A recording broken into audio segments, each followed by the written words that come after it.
প্রিয় দর্শক এবং শ্রোতা, আসসালামু আলাইকুম। এখন রাত ৩টা বাজে।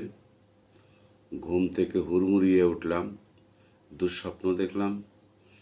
স্বপ্নটা হলো এই যে ঢাকা শহরে স্টিমার চলতেছে, প্রচণ্ড ভূমিকম্প হয়েছে, দালান কোঠা, মানুষজন, কোনো কিছুই অবশিষ্ট নেই।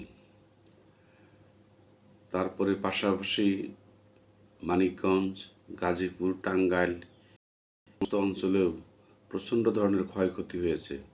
আমি নাই, তো কাজেই আমি বেঁচে থাকতে চাইও না। তো ভূমিকম্প ব্যাপারে এর আগেও আমি বেশ কিছু কথা বলেছি। আমি অত্যন্ত নিজের মনের তাগিদে ভাবলাম যে বিষয়টা কর্তৃপক্ষের নজরে আনা যায় কিভাবে। আমাদের দেশে একটা প্রচলিত নিয়ম আছে যে কোনো কিছু সংঘটিত হওয়ার পরে এটা করলাম না কেন, এটা করলে এটা হইতো, এটা না করলে এটা হইতো না, এটা করা উচিত ছিল, নানান ধরনের কথাবার্তা পণ্ডিত ব্যক্তিরা বলে থাকেন। তো কাজেই এই ভূমিকম্প হবেই। গত ২৯শে মে রাজধানী ঢাকা সহ দেশের বিভিন্ন স্থানে ভূমিকম্প অনুভূত হয়েছিল। এটা রিক্টার স্কেলের মাত্রা ছিল ৫.৪। আবার গত রোববারে দুপুর ২টা ৪৪ মিনিটে ৫৯ সেকেন্ডের একটা ভূমিকম্প হয়েছে। তো কাজেই এই বিষয়গুলো এর আগেও কয়েকবার ভূমিকম্প হয়েছে।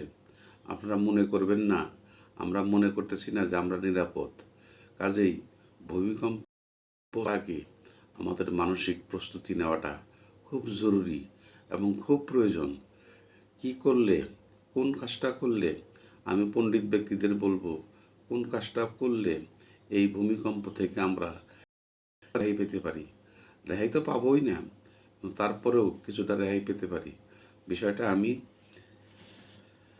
এই রাত ৩টার সময় জেগে উঠে আমি একরকম হাউ করে কেঁদে উঠেছিলাম যে সম্ভবত আর পৃথিবীতে থাকার কোনো অবশিষ্ট রইল না। কাজেই আমি আর বেশি কিছু বলবো না। আপনাদের এই বিষয়টা আমি সবসময় বলে আসতেছি, সব কিছু আপনাদের সাথে শেয়ার করি। আমার মনের অবস্থা খুব খারাপ।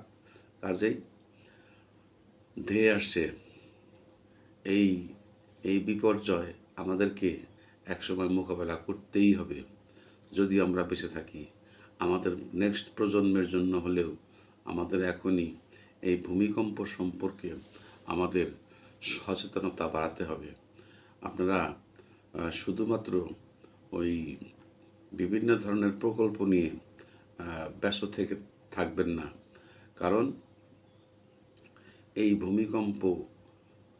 ভূমিকম্পের ব্যাপারে আপনাদের মনের ভিতরে যদি বিন্দু পরিমাণ যদি কোনো সংশয় থাকে, কোনো ভয় থাকে, তাহলে এখন থেকেই এর প্রয়োজনীয় ব্যবস্থা, কী ব্যবস্থা গ্রহণ করা যায়, এই সুন্দর ঢাকা শহরকে কীভাবে রক্ষা করা যায়, এই বাংলাদেশকে কীভাবে রক্ষা করা যায়, এবং ভূমিকম্প হয়ে গেলে পরবর্তী বিপর্যয় থেকে উদ্ধার পাওয়ার মতো আমাদের কী কী করণীয়, এই বিষয়গুলো মানুষের জান ও মালের যাতে ক্ষয়ক্ষতি না হয় সেই ব্যাপারে কী ধরনের প্রস্তুতি আমাদের নেওয়া দরকার, সেই বিষয়গুলো পত্রপত্রিকায়, মিডিয়ায়, প্রিন্ট মিডিয়ায়, রেডিও, টেলিভিশনে এই বিষয়গুলো আমাদেরকে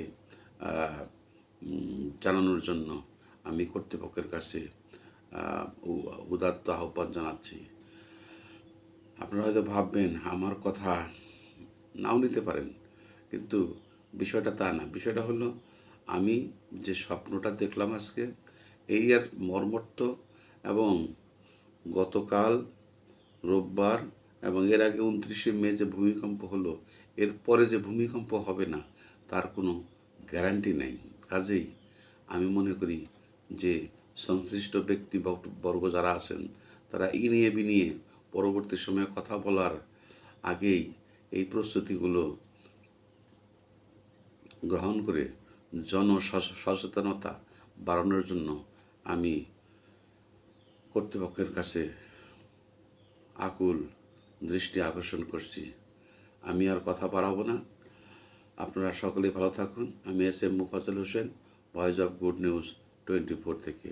আসসালামু আলাইকুম ওয়া রাহমাতুল্লাহি ওয়া বারাকাতুহু।